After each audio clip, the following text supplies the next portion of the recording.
Welcome to the webinar.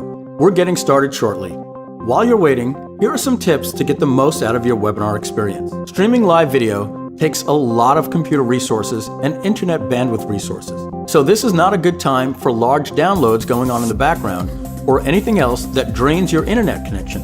If possible, ask others in your household to also avoid streaming any movies or playing any online games like Xbox. For the best results, turn off any unnecessary computer programs that may be running in the background. Some programs that can really impact your video enjoyment are pages that are constantly refreshing like Facebook, and programs that periodically sync like Google Drive or Dropbox. Now is a great time to pause them. When you first connect to the webinar, your screen resolution may be very low. That's okay, because the video starts at a low resolution and gradually increases once your available bandwidth is determined. In a few minutes after it begins, your picture should be clear. So just give it about a minute and you'll see your best audio and video. Also note that from time to time, the audio or video feed can get interrupted.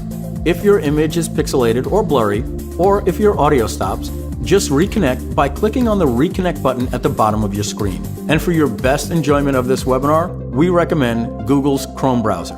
And although the presenter may make this presentation look easy, giving a public speech is the #1 fear. So please go easy on them. Restrict chat conversation to positive comments and feedback that support the discussion, and please refrain from distracting the other participants. If at any time you have a question, click this button to mark your comment as a question so it highlights it for the presenter. Feel free to ask questions throughout the presentations as you have them. Your presenter may stop occasionally to answer your questions, or they may choose to answer them at the end of the presentation, or they may have their moderators respond to you publicly or privately. Also, keep chat related to the topic on hand, and any support issues you may have, make sure to send them as a private message to the host or the moderator by hovering over their name and clicking on the reply icon. This will allow you to engage in private without distracting other viewers. And here's something you may like. If you find the chat flow too distracting, you can click on this button to mute the conversation. When you do this, only admin messages will be seen, and you can click this button to toggle it back when you're ready to view the chat again.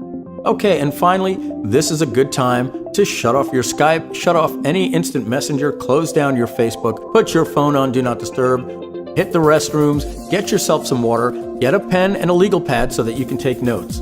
Thanks for joining the webinar. We'll be getting started soon as the countdown timer you see hits 0.